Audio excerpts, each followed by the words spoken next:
Hey everybody, and welcome to the stream. This is Raw Space, and today SpaceX will be launching yet another Falcon 9 rocket, this time with a cargo Dragon, a Dragon 2 cargo spacecraft to the ISS. This will be the second Dragon 2 cargo shipment to the ISS. The first one was a few months ago, the CRS-21. This will be CRS-22. And I wanted to come on today to kind of go over what will be riding on, like the cargo that will actually be arriving at the space station, because there's some pretty cool stuff in there. I went over this on Sunday during Space Week, but I wanted to go over it again since it's about to launch. So on board this cargo Dragon, now, first of all, let me preface by saying that Dragon 2 is their vehicle, is a category of spacecraft. They're a second generation of Dragon vehicles, and it includes the Dragon 2 cargo and the Crew Dragon. So they're both Dragon 2 vehicles.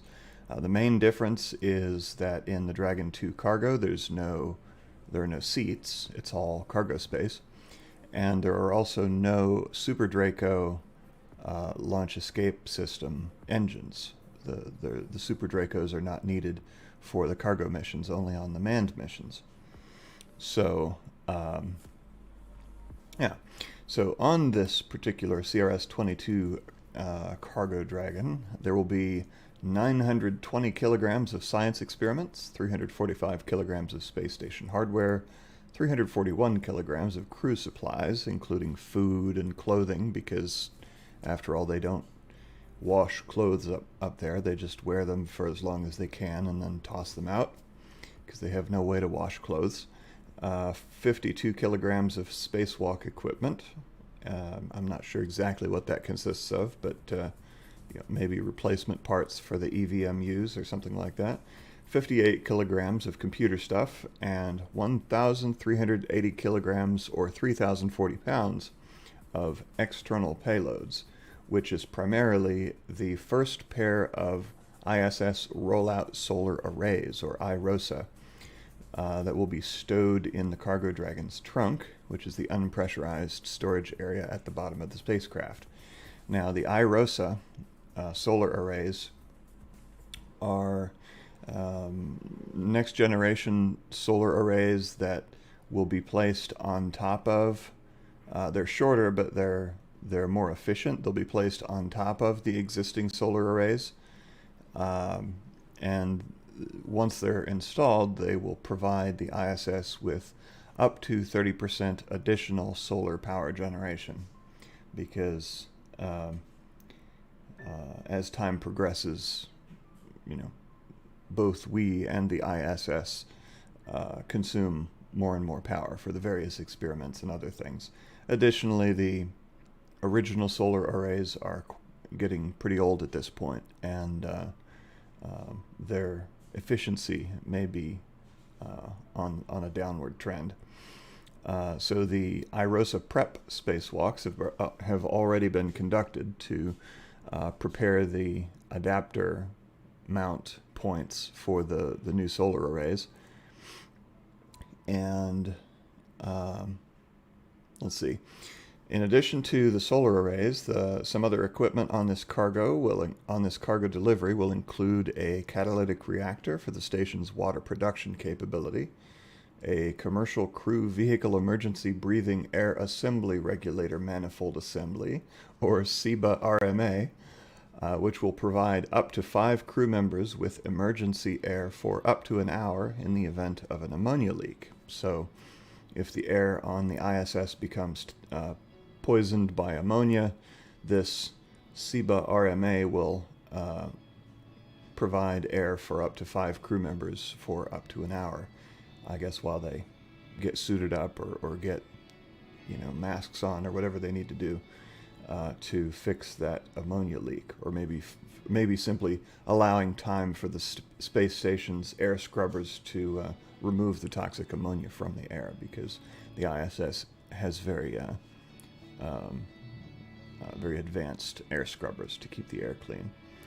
There's a Zarya Kurs electronics unit, which will be used for cosmonaut remote control docking of Russian spacecraft. The Kurs is the system that that's used for Russian spacecraft docking, both automated and remote control. There's a portable water dispenser filter to remove iodine from water consumed by the crew. There are some disposable commercial off-the-shelf air tanks to support gas resupply for routine cabin repressurization activity. And some of the research on board, so that's the main sort of hardware that'll be included. Now, some of the research items include experiments to support developing better drugs and therapies for treating kidney disease, an experiment using cotton root systems to identify plants that require less water and pesticides, because the less water we consume in our agricultural production, as well as the less pesticide chemicals we use, the better for everybody, for both the environment and the food that is consumed. And plus, plants in general, on a space station, like let's say we have a mission to Mars, surely they're going to have some sort of plant systems to both for food and as well as air scrubbing. I mean, plants are the best CO2 scrubbers in existence. So finding plants that require less water and less maintenance will be greatly beneficial. There's an experiment to test portable ultrasound technology and microgravity. Ultrasound is used for multiple things, including medical ultrasound, as well as scanning materials for various things. I don't know what all ultrasound might be used for, but it has various applications. There's also a bobtail squid, a little critter, that will be along for the ride to examine the effects of spaceflight on interactions between beneficial microbe hosts, that would be the squid, on the ISS. Beneficial microbes and their animal hosts. The animal hosts, that would be the squid. Of course, we've had human microbe hosts on the ISS for 20 years, but so I don't know what all they have planned for this squid, whether they plan to, bring it back home and dissect it or what. But in any case, it'd be interesting to see that squid navigating around in 0G, because water is kind of 0G, but not really. It's as close to 0G as we have in our everyday lives. There are also some little water bear tardigrades whose adaptation to the harsh environment of space we will continue to study. Hopefully this can assist in long-term problem solving for vaccine production, distribution, and storage here on Earth. So, a lot of times they send experiments up with similar subjects to what we've experimented on in the past. We've done lots of experiments with tardigrades, but perhaps not specifically with the goal of assisting in the problem of vaccine production, distribution, and storage. So, and then finally, this delivery will include ELANA 36, which is a collection of 10 CubeSats from universities all over the country and Puerto Rico,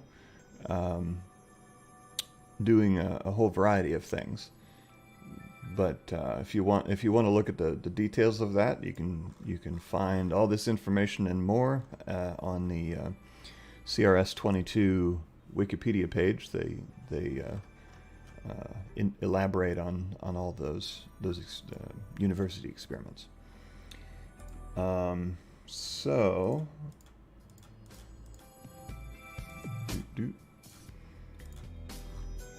Okay, let's see if you have any questions. So first of all, the official NASA coverage, well, not first of all, but anyway, the official NASA coverage of this launch will be starting in about 18 minutes, 28 minutes. So 18 minutes until the official coverage, and then 46 minutes and a half until the launch. Let me see if you have any questions. If you do have any questions, please make sure to tag my name, rawspace, or @rawspace, so I'm sure to see it.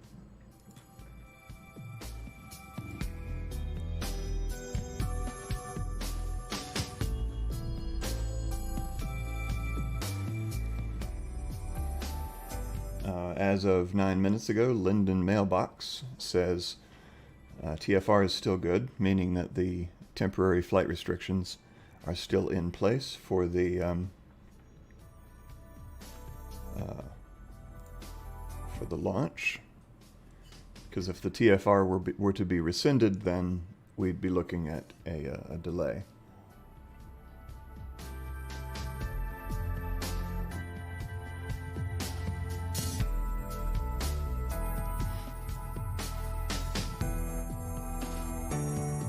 Laura Lee Schmalstig, Missouri checking in. Welcome. North Carolina checking in here.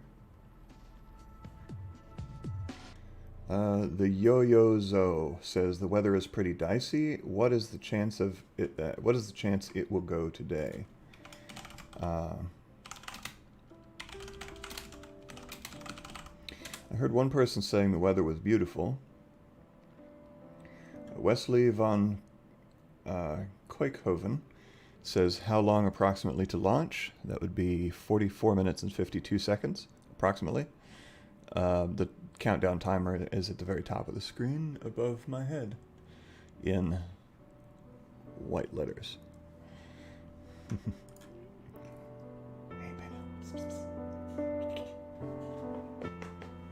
Yeah, so I've got Bennu Cam working on the Starman stream in the other room.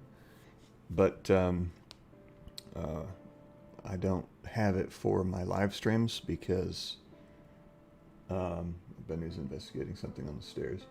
I don't have it for my live streams because the webcam sharing software I was using that allowed me to use the other computer's webcam on this computer was causing my Starman streaming server to lose its internet connection, so I had to shut that down. Folkert Cornelis asks, how many launches could a booster last? Well, SpaceX's original goal was for the Falcon 9 first stage booster to support at least 10 launches, and they have achieved that milestone fairly recently. They had their 10th launch of a booster, and I'm sure they'll continue to use it for more launches to come. So the record thus far is 10 launches, but they're surely going to use them for more.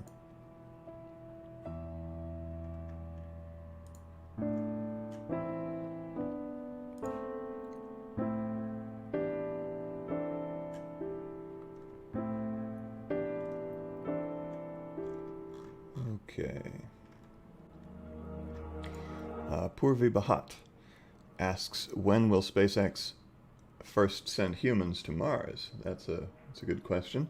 That would depend on Starship development as well as whatever other systems are needed for the long journey to Mars, because a Mars mission would last basically minimum 2 years, because that's the interval between launch windows because of the orbital mechanics of how fast the Earth orbits the Sun and how fast Mars orbits the Sun. The planets reach optimal alignment for transfers between the planets about every 2 years, and and it takes between 6 and 9 months to get to Mars, depending on your velocity and the exact trajectory you're taking.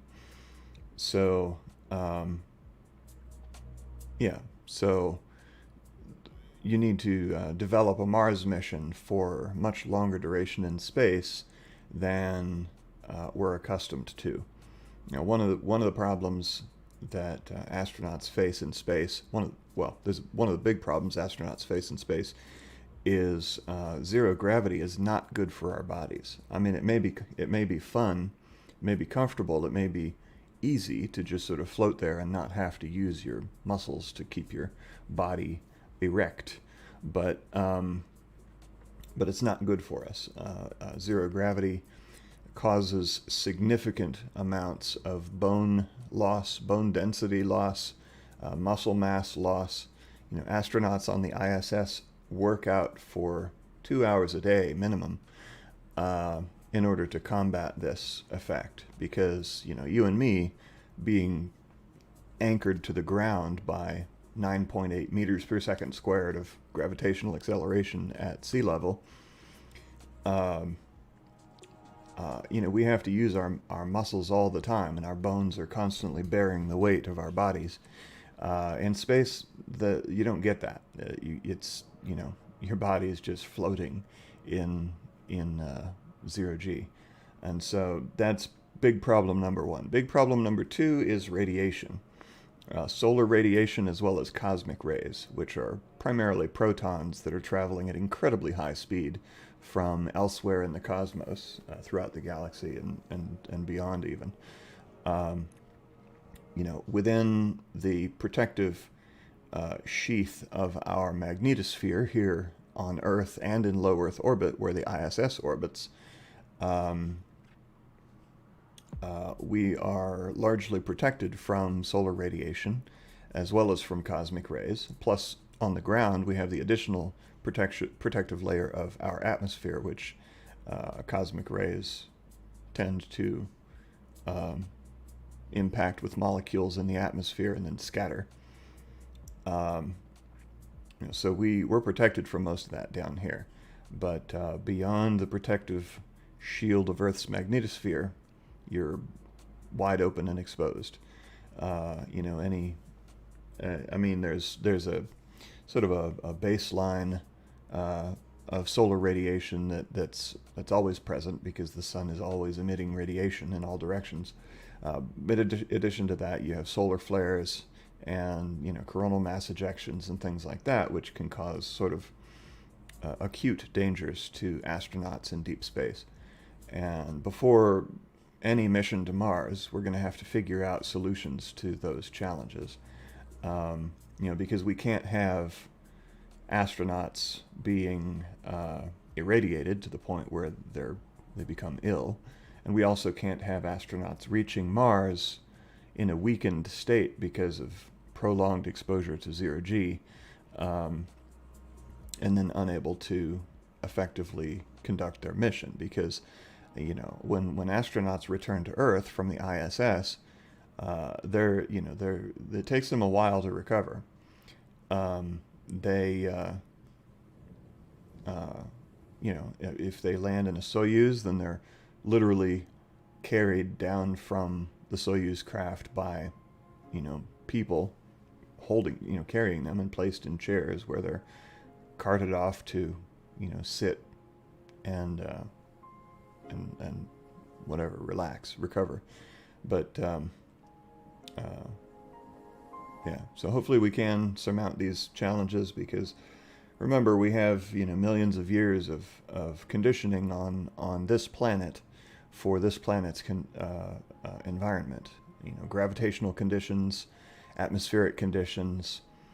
You know, we're evolved to live here on Earth, and if we want to move anywhere else, even for a period of a few months or a couple years, we need to figure out how to do that without sacrificing our bodies in the process.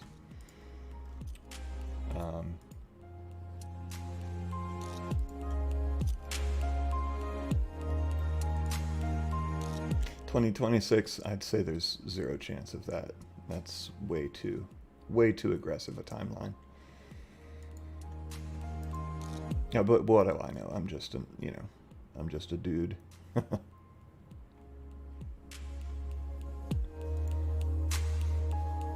Mr. B is asking, what will the flight path of CRS-22 be to the northeast or the southwest of Canaveral?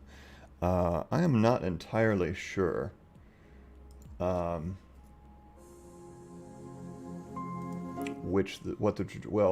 southwest, they don't normally launch to the southwest or any trajectory to the west, because they would be losing, they definitely wouldn't launch to the southwest.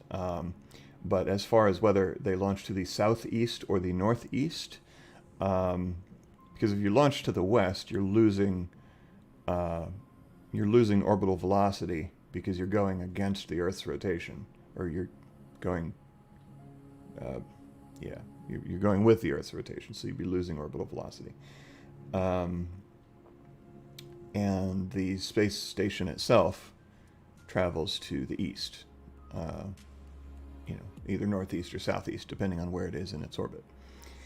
So I'm not sure where it'll be at that time. Kozak's Expel asks if I'm waiting for the start of SpaceX.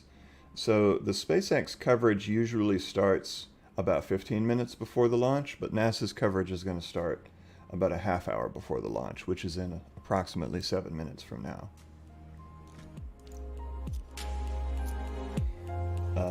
By the way, the weather at JFK is, I'm sorry, at KSC, at Kennedy Space Center, is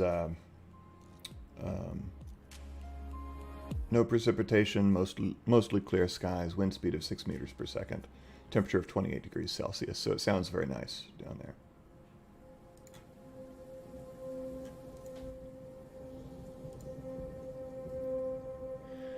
Okay. Can I turn off the music? Sure.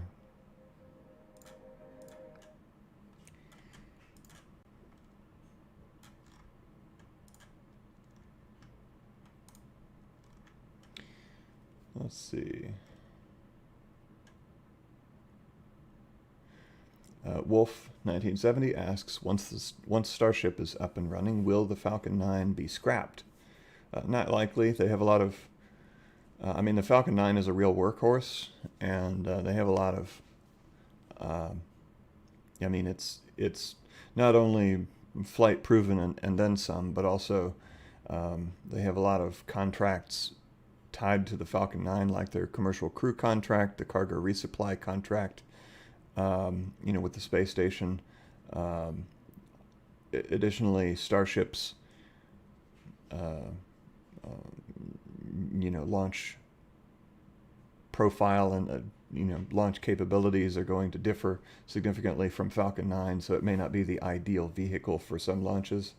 But, and of course, any launch that's designed to be expendable, like let's say, in other words, there may be some destinations that, like let's say a very heavy launch to geostationary orbit, heavy enough that it would prevent Starship from being able to return, would probably be better suited for a Falcon 9 if the payload fit in the payload fairing, because if you have a partially reusable launch vehicle versus a fully reusable launch vehicle that can both accomplish the same job, it's better if you're going to expend it to expend the partially reusable one, if that makes sense. All right, let me queue up.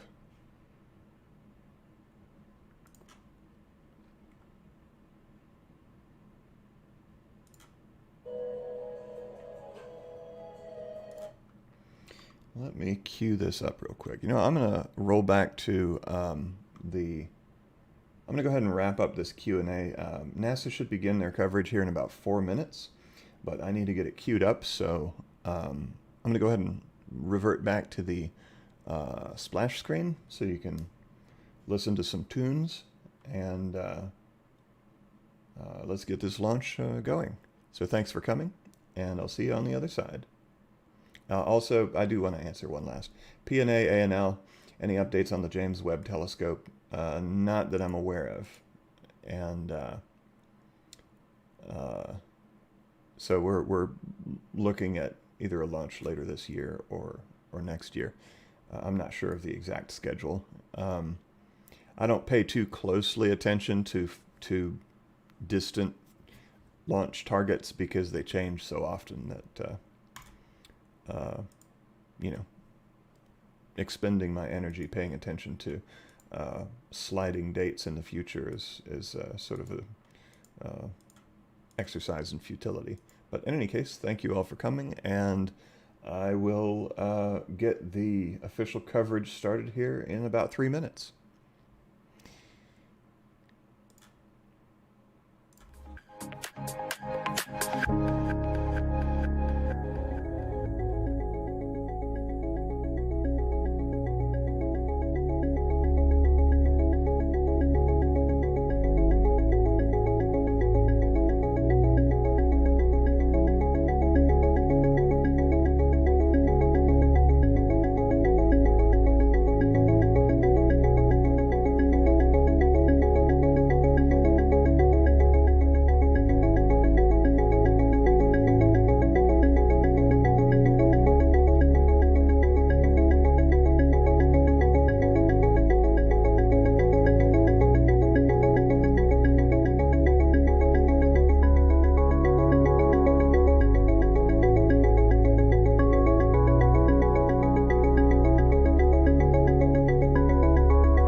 Dragon is in countdown. Falcon 9 is in startup.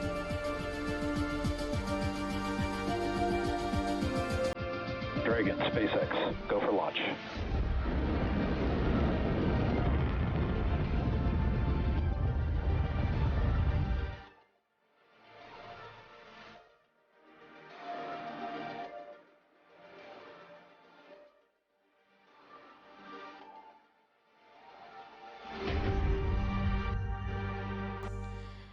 You're looking at a live view of the SpaceX Falcon 9 rocket and cargo Dragon at Launch Complex 39A, set to lift off this afternoon to the International Space Station.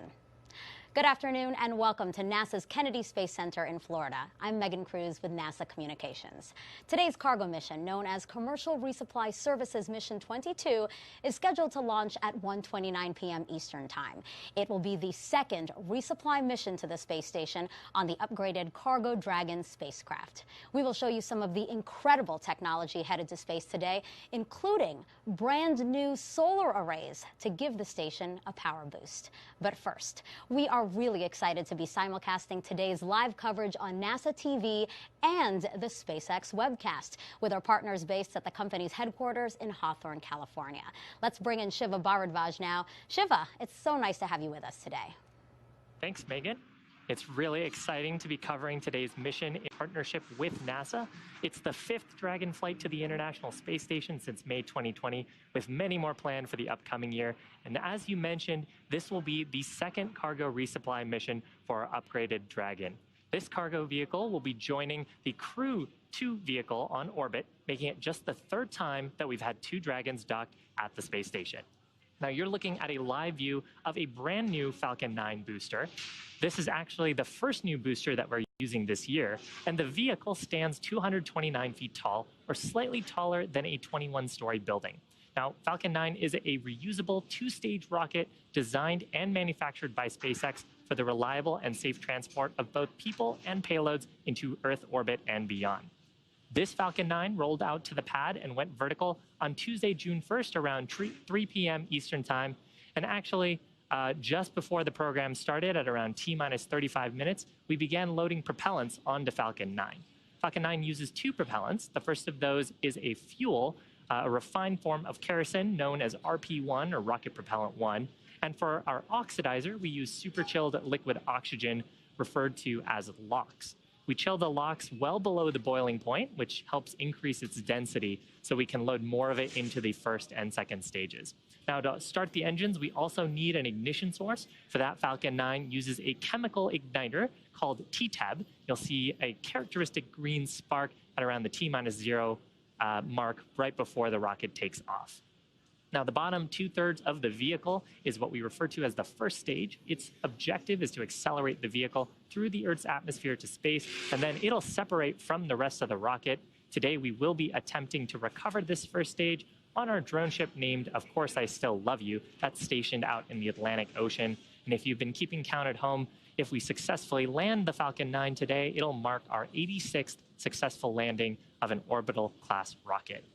Now, on top of the first stage, we have Falcon 9's second stage. It has a single Merlin vacuum, or MVAC, engine that ignites after the first stage separates. The second stage is ultimately what will carry Dragon into its intended orbit, allowing Dragon to then separate and then eventually for it to continue with its rendezvous to the International Space Station. Now, finally, at the very top of the rocket is the Dragon spacecraft. Dragon was designed from the beginning to be reused. This new version of Dragon was designed for up to 5 flights, while the previous version could only support 3. Just like today's Falcon 9, we're flying a brand new Dragon spacecraft, which we'll hope to fly again in the future. And a bit later on in the broadcast, I'll share some details on the advancements we're making with reusing certain aspects of the vehicle. Now, today is a cargo mission, and we are delivering nearly 7,000 pounds of cargo to the International Space Station. That includes critical material to support dozens of science and research investigations that'll happen on board the orbiting laboratory. To this day, Dragon remains the only spacecraft currently flying that's capable of transporting significant amounts of cargo to and from planet Earth. We'll get a little more into detail on what some of that research is later on in today's webcast. But first, why don't we check in at the launch site, Kennedy Space Center, with Marie. Marie, how are things over there? Hey, Shiva, nice to see you. Things are looking actually much better than they were just an hour ago at the launch site. If we could take a live look again at Launch Complex 39A, you can see some cumulus clouds in the area. Weather still standing at about 60% favorable for launch, and it's been trending in a better direction. In fact, just an hour ago, we had no-go conditions for weather. We were in violation of the cumulus cloud rule, but the threat seems to be diminishing at this hour. The weather teams are watching a couple of cells south of Patrick Space Force Base. That's a little bit south of the Cape here, and they are headed north, but it's looking like it's not going to be a showstopper. So again, trending in the right direction. The threat of lightning remains low, so we are 60% go for weather, and that's been most of the chatter that we've heard so far in these last couple of hours. Technically speaking, we have heard SpaceX working no major issues. And again, we're looking live at the launch pad there. You can see some of that liquid oxygen venting off of the first stage Falcon 9 booster. One other really cool thing about this first stage booster, if SpaceX successfully recovers it and refurbishes it, this is the same booster slated to launch the next 4 astronauts to the International Space Station in October. Those will be NASA astronauts Raja Chari, Thomas Marshburn, Kayla Barron, and European Space Agency astronaut Matthias Maurer. So NASA's Commercial Crew Program folks watching this mission closely with particular interest in that first stage booster. So we have fueling again well underway. That began on the first stage at T-minus 35 minutes. We're standing by for fueling on the second stage at T-minus 16 minutes. And then as we move a little bit closer to launch, the Falcon 9 pre-launch engine chill will begin at T-minus 7 minutes, followed by the transition to internal power at T-minus 5 minutes. And that period, those last 5 minutes before launch, are what we call terminal count. And then as we close in on that final minute before launch, the propellant tanks will be pressurized for flight. The SpaceX launch director, Frank Messina, will verify whether the team is go for launch. And finally, we'll be standing by for liftoff at 1:29 and 15 seconds p.m. Eastern Daylight Time. And Falcon 9 has just that single second to launch today in order to rendezvous and dock to the space station as scheduled. That is tracking for approximately 5 a.m. Eastern Time, Saturday morning, June 5th. So we'll continue to keep an eye on the weather and give you an update as we get a little bit closer to liftoff. For now, Megan, back to you. Murray, thank you. All right, as promised, it's now time to check out some of the fascinating payloads packed inside Dragon today. We'll first look at some of the science experiments sponsored by the ISS National Lab.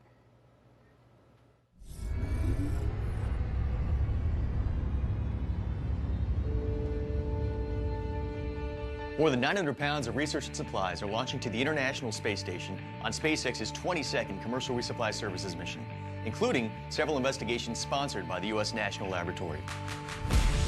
This mission has everything, from fundamental and applied research to payloads dedicated to in-space production applications, recognizable private sector partners supporting research and development, and student-led experiments. Let's take a deeper look into some of the investigations that are launching on SpaceX CRS-22. Colgate-Palmolive, the global household and consumer products company, will launch the first private sector oral healthcare investigation to the ISS on this mission. The project aims to identify the molecular characteristics of a healthy and diseased oral microbiome. The research team will study unique plaque pathologies in relation to oral health status, examining microgravity's effects on biofilm formation and comparing responses to common oral care agents. Results could help Colgate-Palmolive develop more effective products for consumers on Earth. Each year, 25 million metric tons of cotton are grown around the world, and each kilogram requires thousands of liters of water to produce. In an effort to minimize water consumption used for cotton production, Target Corporation has funded a project from the University of Wisconsin to examine the response of cotton plants to the stress of microgravity and evaluate effects on growth and root behavior.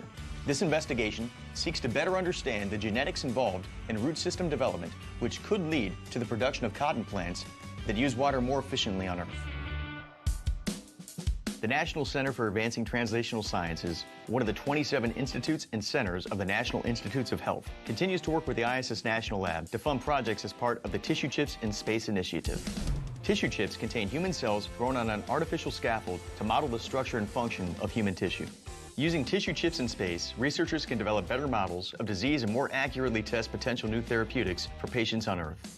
This mission includes a tissue chips in space investigation from the University of Washington. The research team will use tissue chip systems that model the human kidney to better understand kidney stone formation, the body's use of vitamin D, and a condition in which a person's urine contains unusually high amounts of protein.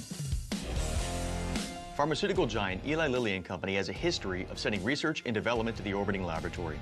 On this mission, the company will launch an investigation to examine the effects of gravity on the physical state and properties of freeze-dried pharmaceutical products. Results could help Lilly improve the chemical and physical stability of pharmaceutical products for patients on Earth. The investigations launching on this mission aim to bring value to our nation and drive a robust, sustainable market in low Earth orbit. To learn more about all the payloads on this mission that are sponsored by the ISS National Lab, and to learn about current opportunities to become part of the space station research community, please visit issnationallab.org.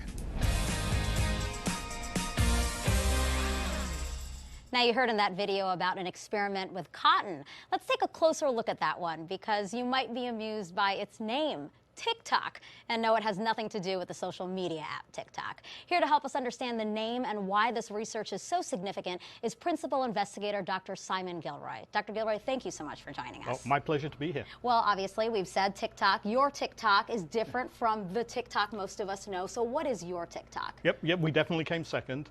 So it's an acronym for Targeting Improved Cotton Through Orbital Cultivation. And what does that mean? What are you trying to do here? So we've got the opportunity to understand a little bit more about how cotton grows by growing it on the space station and doing the kind of experiments you just simply can't do when you're on the Earth. Mm-hmm. And how are you actually going to grow cotton on the space station, and how much of it are you trying to grow? All right, so cotton gets to be a really big plant, so we're not going to grow full-sized cotton plants, 6 foot tall. This is actually the chamber that we are going to send up. So there are 12 of these, which are going to go up onto the space station. Each one of them has 4 cotton seeds in there. And we've set it up so they'll actually germinate while they're on the station.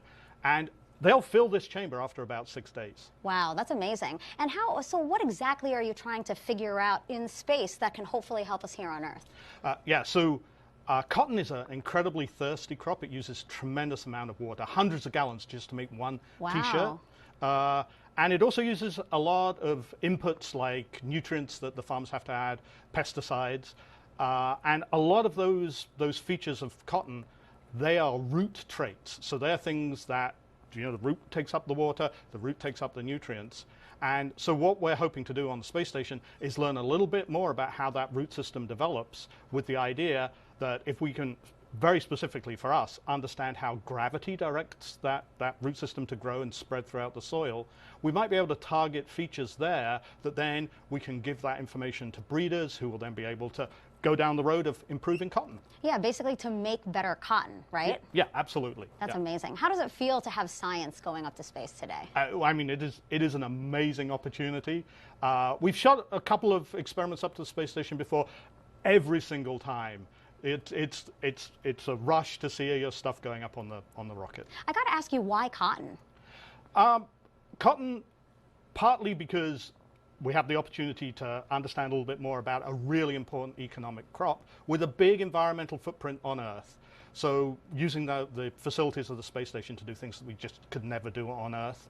And also, there have been a lot of plant biology experiments done by a lot of great researchers on the station, but on a relatively few species of plants. And so cotton is going to give us this fantastic tool to ask, how different is it from these other plants and how similar? What do all plants do when they're in space, and what does very specifically particular to each kind of plant? Doctor, I'm so excited to see what you find out. Thank you so much for joining us today. Great, thank you. Thank you. And one more notable payload I wanted to tell you about is the first satellite developed by the island nation of Mauritius. That's east of Madagascar, if you didn't know that. It's CubeSat, which is a small satellite about this big, will photograph the region and conduct experimental communication with other islands. So really cool there. Again, just really fascinating payloads on today's mission. Now let's head back to Shiva for an update. Thanks, Megan. We're just under T-minus 15 minutes and counting to the liftoff of a Falcon 9 carrying Cargo Dragon on the next commercial resupply mission to the International Space Station. Now, as we talked about earlier, Dragon was designed with reusability in mind. To date, 9 of our cargo resupply missions have launched on flight-proven Dragon spacecraft. And while we have a history of reflying cargo vehicles and now crew vehicles with the successful launch of Crew 2, as of today, we will also reuse Dragon's heat shield structure for the first time. The heat shield flying today safely returned astronauts Bob Behnken and Doug Hurley to Earth on the Demo 2 mission last year.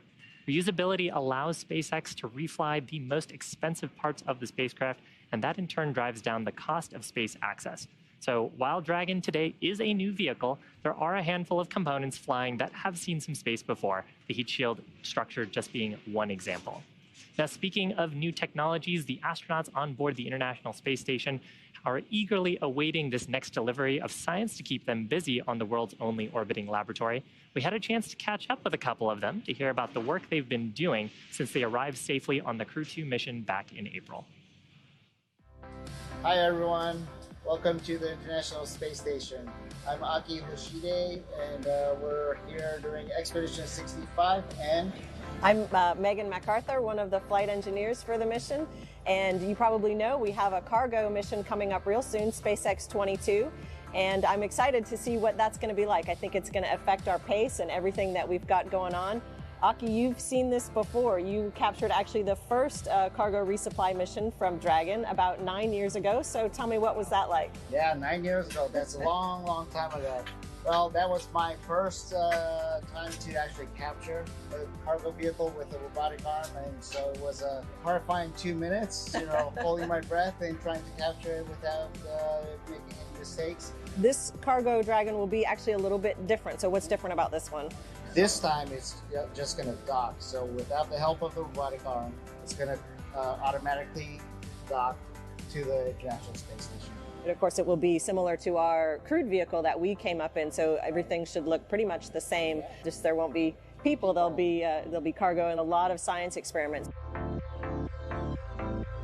Some of the science samples will arrive in powered payload lockers, so they can be frozen temperatures. But some of the samples will arrive in this cooler type of bag, which is called a double cold bag. It's a super insulated bag, and we put ice bricks in there along with the samples to keep them at the right temperature. So I'll show you what that looks like. Oh, looks like we have a stowaway. These are the ice bricks, and they can maintain a temperature between -32 and +37 Celsius. They're just room temperature right now, or I wouldn't be holding them with bare hands. But you can see we would fill that up with the ice bricks as well as the samples. We also send samples home this way, and they have a certain amount of time that they will stay at temperature before they're recovered by the team on the ground. You know, I'm excited about the tardigrades. I told you about the water bears. Super excited about that. They're little microscopic creatures that can survive in extreme environments. And the cell science 4 experiment is looking at what can we see by looking at their genes? How do they survive and adapt to extreme environments? And then the hope is that that information can be used to look at stress factors in humans when we're living in space. Another one I think is really exciting that has benefits both for us in space but also on Earth is a new ultrasound experiment, the butterfly ultrasound, and it's looking at portable ultrasound technology with mobile tech. Some really exciting stuff that kind of covers a big spectrum. Yeah.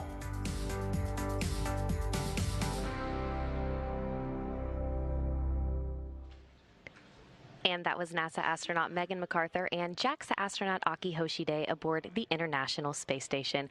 And welcome into the International Space Station Flight Control Room at the Johnson Space Center here in Houston, Texas. The team of flight controllers in Mission Control Houston today is being led by Flight Director Rebecca Wingfield. The teams here in Mission Control will really jump into action tomorrow night into Saturday morning as Cargo Dragon approaches the International Space Station and enters the approach ellipsoid, which we like to think of as an imaginary sphere around the space station that helps us monitor the approach and departure of visiting vehicles. There are currently 7 crew members living and working aboard the International Space Station. Expedition 65 consists of NASA astronauts Shane Kimbrough, Megan MacArthur, and Mark Vandehei, Roscosmos cosmonauts Pyotr Dubrov and Oleg Novitsky, Aki Hoshide of JAXA, and Thomas Pesquet of the European Space Agency. One major component flying in Dragon's trunk today is the first pair of Boeing-made IROSA solar arrays, which will be installed to the 2B and 4B channels of the P6 truss by Thomas Pasquet and Shane Kimbrough over 2 spacewalks planned for June 16th and June 20th. This will be the first of 3 deliveries of these IROSA solar arrays. There will be 6 in all to upgrade and augment the power for the 6 of 8 power channels on the station. As Crew Dragon approaches the International Space Station in the morning hours on June 5th, NASA astronauts Shane Kimbrough and Megan MacArthur will be monitoring the arrival from the station's cupola. And once Dragon arrives to the station, it will dock to the Zenith port on the space-facing side of the station's Harmony module and will join 4 other spacecrafts: Crew Dragon, Cygnus 15, the Soyuz MS-18, and Progress 77. Cargo Dragon will remain attached to the International Space Station for about 1 month before being packed up with critical science and supplies and will splash down in the Atlantic Ocean for that science to be analyzed back here on Earth. Again, everything is still a go from here in Mission Control Houston, and we're looking forward to welcoming another vehicle to the International Space Station. So for now, we'll head back out to Kennedy. Megan. It is now T-minus 8 minutes and counting until liftoff of the Falcon 9 rocket and Cargo Dragon on the next resupply mission to the International Space Station. Now, you heard Courtney just mention the new solar arrays again. So let's take some time to go more in depth about those, because they're really important to the station and what happens there. Take a look at your screen now. This is the first pair of the new Boeing-made ISS rollout solar arrays known as IROSA. They are made up of compact panels you see there that roll open like a huge yoga mat, 63 by 20 feet each. Here they are inside the Space Station processing facility at the Kennedy Space Center before being packed inside Dragon. The space station currently has 8 pairs of solar arrays. The oldest pair has been in use for more than 20 years. The 2 new solar arrays, plus 4 more to be delivered later, will produce a total of more than 120 kilowatts of electricity. That is enough to power more than 40 U.S. homes. Once combined with the 8 original arrays, the new ones will boost power to the station up to 30%, maximizing use for the orbiting lab for many years to come. And these 2 new solar arrays, like Courtney said, are going to be installed this summer. Now let's head back over to Shiva for an update. Shiva? Thanks, Megan. We're just over T-minus 7 minutes to go. The SpaceX team currently working no significant issues with the vehicles. At this point, Rocket Propellant 1 fuel is nearly fully loaded on the first stage, completely loaded on the second stage. Liquid oxygen loading is underway on both of the stages as well, and that'll complete at about T-minus 2 minutes to launch. We're also loading helium gas into both of the stages. Falcon 9 uses helium as a pressurant. That's to backfill the propellant tanks as we consume liquid oxygen in RP1 by the Merlin engines during ascent. The helium loading began before the webcast went live, and we'll continue to top it off until about 1.5 minutes before launch. Now, to make sure that the engine startup goes well, we also perform what's called engine chill. It started at about T-minus 7 minutes. We flow a small amount of that super chilled liquid oxygen into the Merlin engine turbopumps, and we do that to avoid thermal shock to the mechanical components once we get that full flow of super chilled liquid oxygen on engine start. Dragon also began its startup sequence at T-minus 35 minutes when it coordinated timing with the Falcon 9. It's currently undergoing a set of vehicle health checks, with its next major milestone happening just before liftoff, when it'll transition to internal battery power. Now, the range is standing by, ready to support today's mission. Launch weather is continuing to trend favorably. We had a 60% chance of go, and we're still continuing to monitor some of those clouds and precipitation in the area. So with that, the launch team, Falcon 9, Dragon, the range, all looking good. Weather also trending good. And at about T-minus 5 minutes to go, I'm now joined by Marie to help me walk through these final moments of the terminal count. Marie? Yeah, Shiva, as you said, weather trending in the better direction. It was a little bit hairy for a couple minutes there. Within the last, I want to say maybe 13 minutes or so, it was right around T-minus 19 or 18 minutes. We heard about some lightning strikes in the area, not coming within that 10-mile radius of the pad, but that was a watch item. It looks like they're not expecting lightning to be an issue to come that close. And that cell that I mentioned to the south of the pad looks like Dragon has there's going to be a transitioned little bit more to configure for separation terminal count. between that. little bit more Dragon has separation. transitioned to terminal count and is on internal power. Okay, so we heard that call that Dragon is now on internal power. Again, as Shiva mentioned, the team has already conducted its pre-launch engine chill. Again, this is when SpaceX injects a small amount of super chilled liquid oxygen to prepare those Merlin engines inside the first stage to allow for full propellant flow during flight.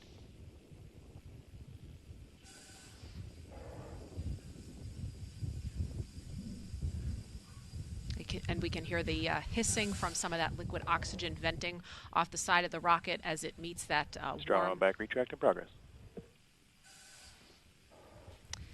We just heard the call out there as well for strong back retract. The strong back is the truss structure next to Falcon 9 that provides propellants and power to the vehicle. So you can see the clamp arms are opening around the second stage, and the strong back will retract a couple of degrees away from the vertical position, helping to clear the way for Falcon 9's ascent.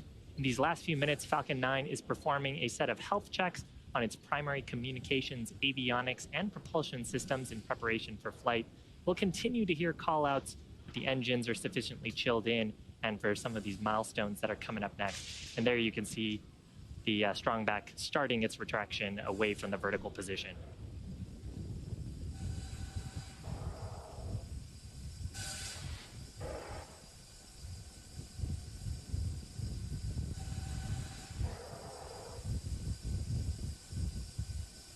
And so we saw that strong back or transport erector retract ever so slightly from the Falcon 9 rocket. It will retract fully.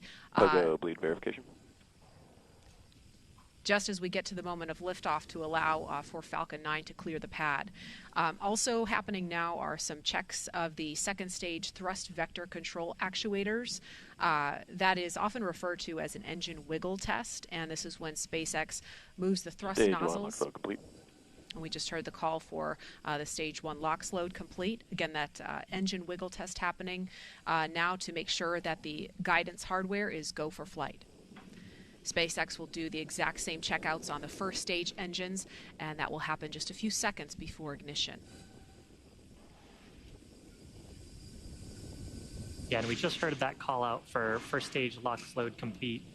Next major activity here will be second stage LOX load complete. Usually happens around the T-2 minute mark, and that wraps up propellant loading for Falcon 9 until liftoff.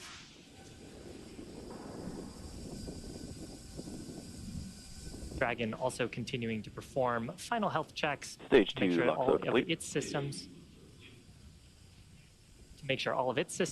are ready to go for Dragon is in ascent auto and idle. rendezvous with the International Space Station. Weather continuing to trend favorably as Dragon transitions into its ascent state.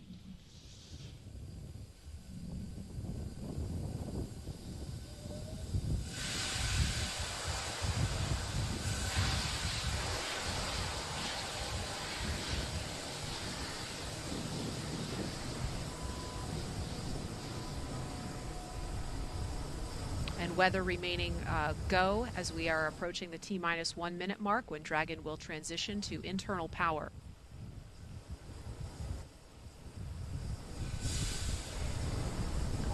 Falcon 9's in startup. Dragon is in countdown.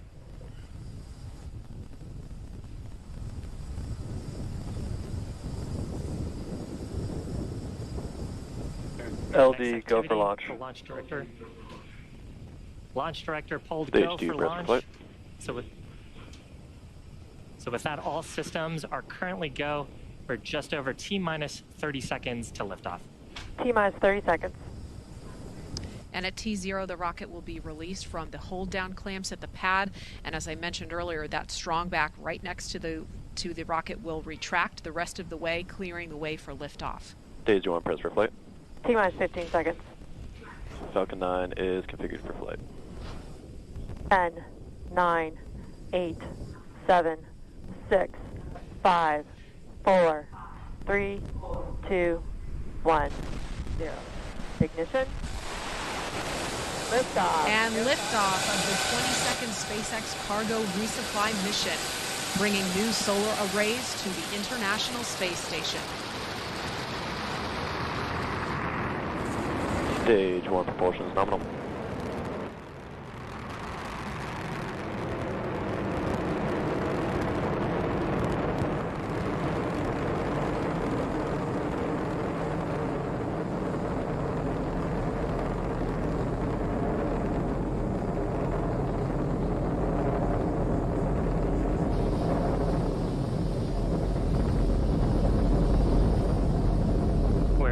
Plus 40 seconds into flight. Awesome shot looking Power back and telemetry nominal. The Cape, where Falcon 9 has launched.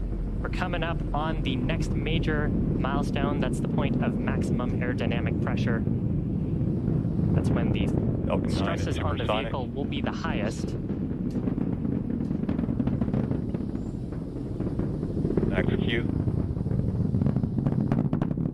So in preparation for maximum aerodynamic pressure, we throttled down those Merlin 1D engines. Now that we're through that point, we'll throttle back up and continue on to the next of our sequence of events. We have several happening in rapid succession. That'll be main engine cutoff, followed by a stage separation. Then we'll have a first stage flip maneuver, second engine start, number 1, and then a boost back burn on the first stage. Now, main engine cutoff, or MECO, that's where all 9 of the Merlin 1D engines on the first stage will shut down. That's followed shortly after by stage separation, when both the first and second stages will separate. From there, the first stage will flip to prepare itself for entry. A few seconds later, the Merlin vacuum engine on the second stage will ignite to boost the Dragon into a low Earth orbit. That's called SES-1. And then finally, on the first stage, we'll have boost back burn start to slow down the first stage in preparation for re-entry. So again, those 5 events: MECO, stage separation, first stage flip maneuver, second engine start, and then the boost back burn, all coming up just in under 10 seconds from now.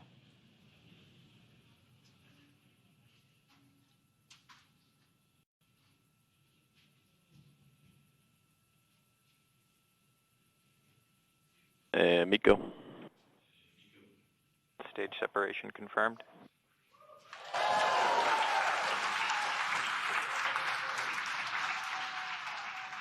MVAC ignition. Stage 1 boost back startup. So successful Merlin vacuum engine startup. First stage has begun its boost back burn. That burn expected to last about 30 or so seconds. Here's a shot of the second stage Merlin vacuum nozzle. You can see it starting to heat up as we begin this burn. The second stage will continue to burn here for several minutes until about the T+8 minute mark.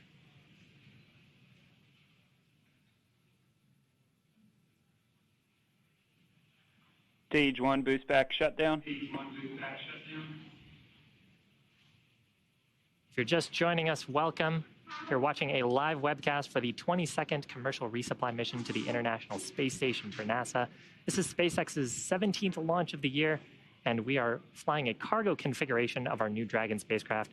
On the right-hand side of your screen is the second stage, which is carrying the Dragon spacecraft into orbit. On the left-hand side of your screen, you can see Falcon 9's first stage with the grid fins extending. It just completed its boost back burn and is making its way back to our drone ship.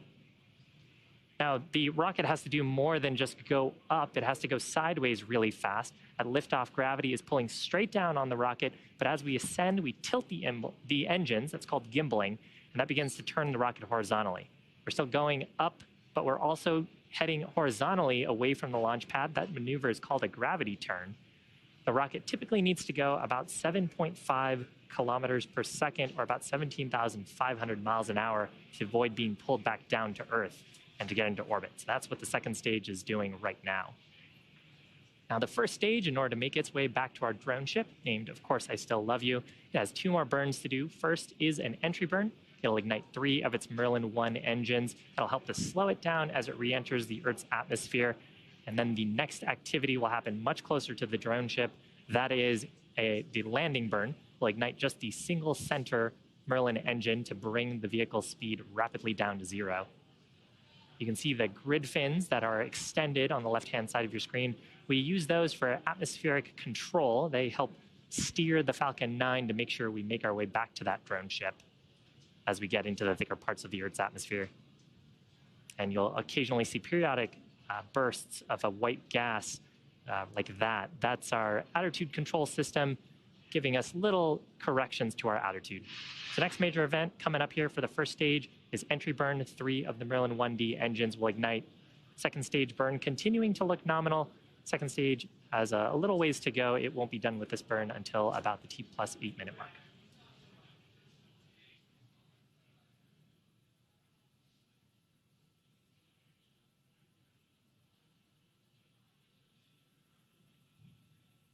Stage 1 FTS is saved. Trajectory nominal. Stage 1 entry burn startup.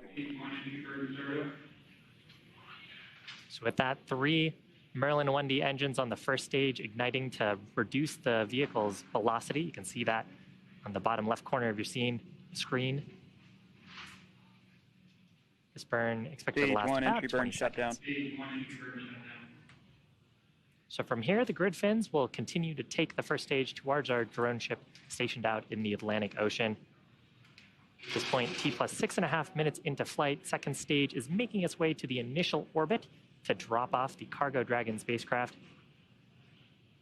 And if you're just joining us, welcome. On your screen is a live view of Falcon 9's first stage on the left, the second stage on the right. We had an on-time liftoff at 1:29 p.m. Eastern Time. Nominal ascent so far. Talking a little bit more about Stage 1 transonic. Talking a little bit more about the first stage. So the next major event coming up is that landing burn. Landing burn is what will bring the vehicle speed rapidly down to 0.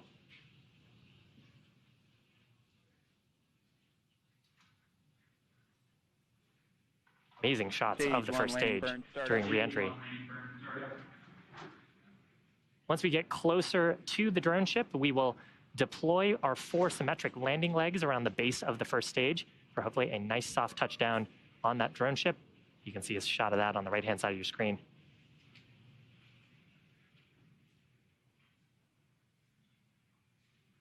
Stage 1 landing leg deploy.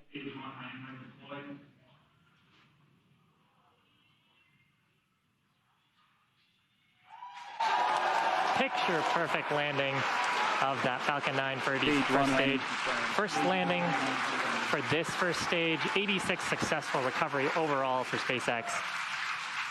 Fantastic. Now coming up shortly, second stage is not done. It will be coming up on second engine cutoff. About under 30 seconds from now. It's been burning that whole time since stage separation to bring the 7,000 pounds of cargo into the initial orbit around our planet. And you can see we're getting close to orbital velocity.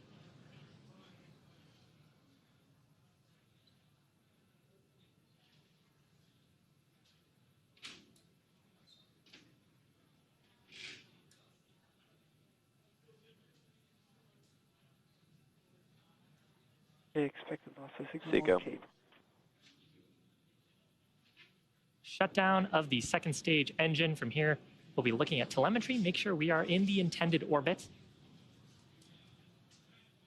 Nominal orbit insertion.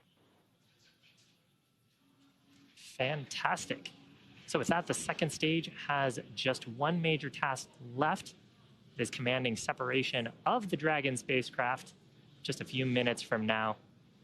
Until separation, the second stage will be making some small adjustments during this coast prior to Dragon separation. And we're hoping to have video, there's some video, into the unpressurized cargo section of Dragon. This video from the top of the second stage. We got a good look there at the new rollout solar arrays that Cargo Dragon is bringing to the International Space Station. So separation of the Dragon spacecraft expected at about T+12 minutes. We have a little bit of a coast here for ground operators in mission control behind me to ensure that the vehicle is in the right configuration, that there's no conditions that we may want to watch out for after separation. But Dragon and the Stage 2 right now in orbit. And coming up after that separation event, which hopefully we'll get a view like this of Dragon gently floating away, the Dragon spacecraft will begin to perform some of its own checkouts. Dragon is equipped with 12 service section Draco thrusters that are used primarily for attitude control and proximity next to the space station. It's also got 4 Draco thrusters on the top of the vehicle underneath its nose cone that we use for our thrust maneuvers to help us rendezvous with the International Space Station.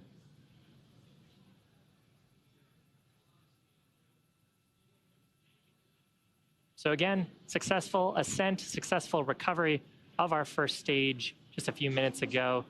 You're looking at a live shot into the Cargo Dragon unpressurized section from the second stage that is in orbit around our planet.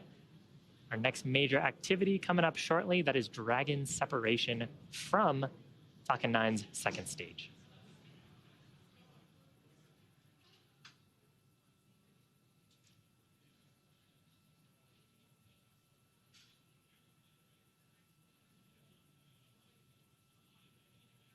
Something a little bit different about this Dragon spacecraft. If you followed our first version of Dragon, you'd know that it had deployable solar arrays. This version of Dragon has conformal solar arrays on the body of the spacecraft. So those are mounted along the exterior panel of the trunk that we're looking into right now. Those provide power for the spacecraft as it makes its way to the space station. Dragon separation confirmed.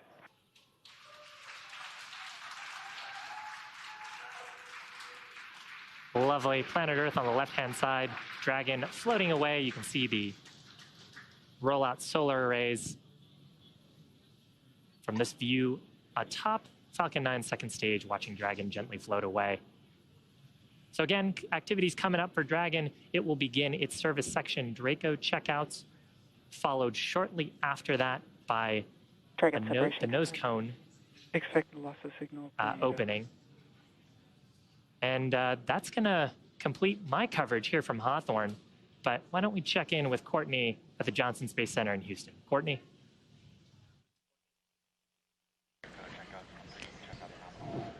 Thanks, Shiva. Again, just standing by for that nose cone deploy.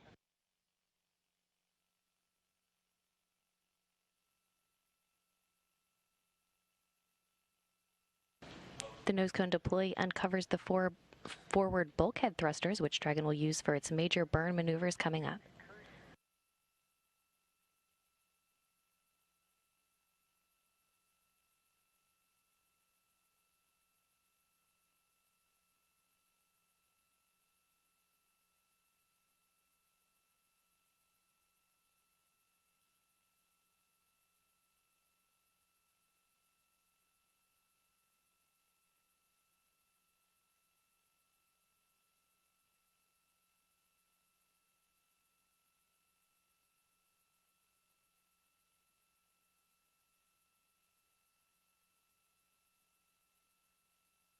And nose cone hooks are driving now.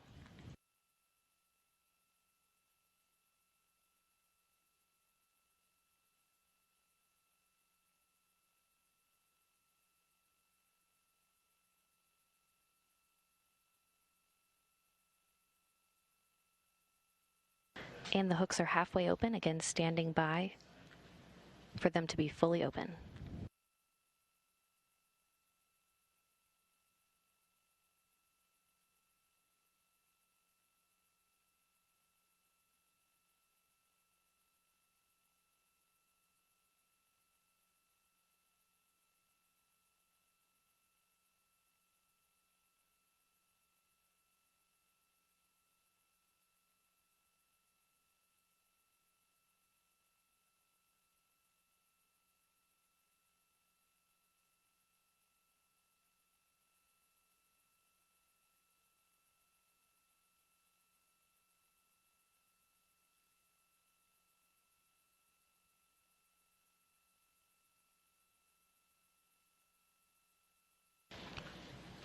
Again, standing by for nose cone deploy. That nose cone will stay open in the position until the very end of the mission.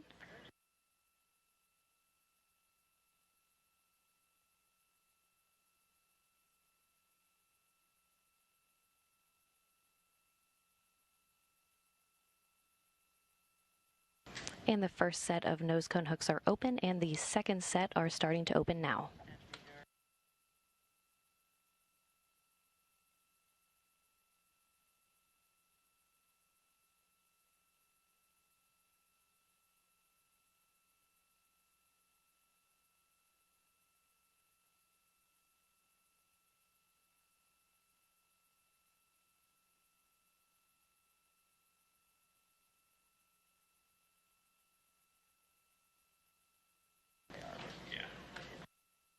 Again, once the nose cone is open, it will stay in that position until the very end of its mission, closing prior to re-entry to provide some additional protection to some hardware during re-entry.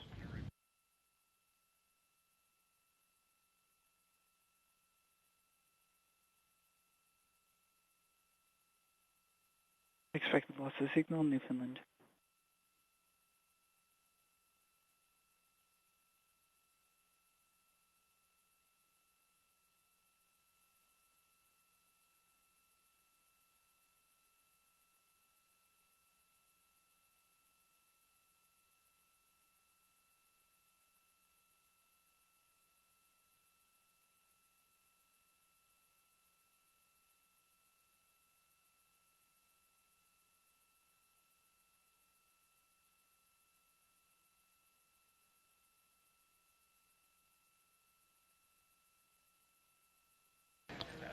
Again, standing by for confirmation of nose cone deploy, and this nose cone deploy will uncover those 4 bulkhead thrusters, and that's what Dragon will use for its major burns coming up throughout the next day to catch up with the space station before docking. Acquisition of signal, Gunhilly.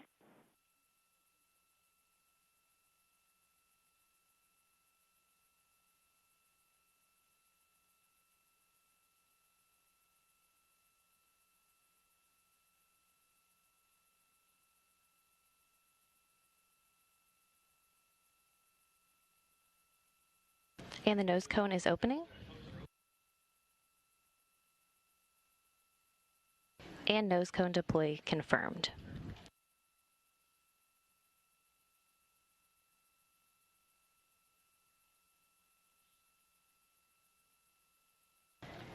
And with nose cone deploy now confirmed, now joining me on the phone is manager of the International Space Station Office for Systems Engineering and Integration, Jeff Arend. Jeff, one major component in Dragon's trunk today is the first set of IROSA solar arrays. Can you tell us the importance of augmenting the station's power supply through these IROSA spacewalks later this month? Absolutely, Courtney. How do you hear me? I hear you great. Okay, very good. Yeah, that's a great question. So I'm going to kind of start at the beginning a little bit because the punchline at the end is probably the best. But, over time, our solar arrays age. And so the first set of arrays have been up there over 20 years. Our most recent arrays we brought up, just before shuttle retirement. Those arrays are over 10 years old as well. And then the set in between are closer to 15 years old. So over time, the arrays aren't as efficient at generating power. So that's one of the things we wanted to fix with the augmentation. So when we the first 2 we do are the oldest arrays, which makes sense, the first 2 that we replace. And that will effectively restore those arrays back to what we would call their beginning of life properties. And in the case of the newer arrays, the ones that are 10 to 15 years old that will eventually get the IROSAs, they'll actually be able to generate more power than they can today. So this provides basically 3 significant benefits. I kind of alluded to one of the 2, but let me kind of go through in order here in my logical mind. So for one, for our solar array constrained events, it makes it easier for us to manage the solar arrays. An example of that would be about what we're going to see tomorrow. So visiting vehicle dockings and undockings, the arrays can't always point at the sun. We have to protect them from plumes from the vehicles coming and going, as well as some of the loads that we see on the arrays. So we call those, that's a visiting vehicle or solar array constrained event. It also helps us, this augmentation is going to help us to fully to extend the life of ISS and fully execute our full suite of research as we move forward. And probably most importantly, it allows us to power more science and research, especially in the form of future exploration systems and commercial users. The one that I'm thinking about in particular would be the Axiom module that we hope to see later on in a few years from now on the front of Node 2. And of course, these resupply missions deliver science, hardware, and other cargo, like you were just saying, to the station. How critical are these deliveries for the station and astronauts? So over any 6-month planning period, there are hundreds of experiments being conducted on board. The vehicle that delivers our crews, the vehicles that deliver our crews, they do a great job of getting the crews there safely to and from station, but their cargo capacity is very limited, on the order of 100, maybe 200 kilos. We couldn't conduct all the science we do, as well as provide for our crew members, without our cargo resupply vehicles, which can carry about, in this particular case, about 2 metric tons of pressurized cargo and research. Our cargo flights are vital to maintaining and fully utilizing our orbiting laboratory. In the case of this SpaceX 22, we're bringing up about 900 kilos of research supplies to support our ongoing science program, and it will also return about 1,200 kilos of science samples and supplies for human research, biology, biotechnology, physical science investigation, and education studies. The return piece of this, the science and research return, it can't be emphasized enough, because a unique service that the SpaceX cargo vehicle provides is return cargo. Otherwise, the only way we can get return cargo down in samples is on our crewed vehicles, which again is fairly limited. These vehicles also bring critical spares to help us maintain our onboard systems, keep the spacesuits maintained, and of course provide food and crew support items. So super critical to what we do each and every day. And as always, it's a busy time aboard the International Space Station, with cargo vehicles and crews coming and going. 1 Russian spacewalk behind us and 2 U.S. spacewalks later this month. Can you kind of lay out how complex the next few months will be for the station program and the global partnership? Complex. Well, I hope I don't have to call it complex. Maybe exciting, fast-paced, fun times. We plan everything to a T and analyze it, do those kind of things. So we like to try to eliminate the complexity, is the way I would kind of describe it. But you're right, it's a very busy time. And so from a visiting vehicle point of view, I think the upcoming amount of traffic is about as busy as we've ever had. There are also going to be some configuration changes, mostly on the Russian segment, that will keep our flight control, engineering, and partners very busy over the next few months. As you pointed out, with the completion of the Russian segment EVA, which was actually yesterday, it seems like days or weeks ago, as fast as everything is going here lately. But the Russian segment is now going to be ready for the undock of the docking compartment, which is another module that's been on board for about 20 years or so. And this opens the port up for the next, basically the 3rd large module that our Russian partners will be bringing to ISS. It's the MLM, or Multi-Purpose Logistics Module, and that docking is later in July. But before that, shortly after SpaceX docks, we'll be conducting 2 EVAs ourselves, one on the 16th and the other, if things go well, on the 20th of June, to install the IROSA arrays. Maybe this is where complex comes into play. All EVAs are challenging, but these IROSA arrays in particular are probably more so than some of our other ones. And then finally, shortly after the MLM arrives, near the end of July, we'll need to relocate the Crew 2 vehicle from the Node 2 forward port to the Node 2 zenith port, which will enable the launch and docking of the OFT-2 crew demonstration vehicle near the end of July or the first part of August. So yes, a very busy, exciting time for us. All right, Jeff, well, thank you so much for joining us today. And back here in the International Space Station Flight Control Room, flight controllers are monitoring the systems on the station itself ahead of Dragon's arrival Saturday morning. Again, once Dragon crosses that approach ellipsoid, which we see as an imaginary sphere around the station, flight controllers here in Mission Control Houston will begin joint operations with SpaceX teams over in Hawthorne, California. NASA astronauts Shane Kimbrough and Megan MacArthur will be monitoring the approach and arrival of Dragon with the planned docking Saturday morning at 4 o'clock in the morning, Central Time.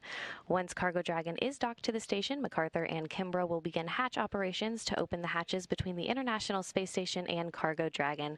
And again, everything is still on track in the International Space Station Flight Control Room, so that'll do it for us here in Mission Control Houston. Now back over to Kennedy. Megan? Thanks, Courtney. That's going to wrap up our launch coverage of NASA's 22nd SpaceX Commercial Resupply Services mission.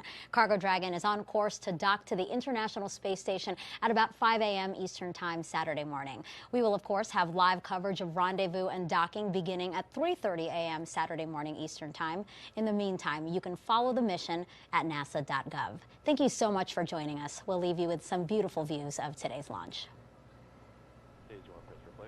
T-minus 15 seconds.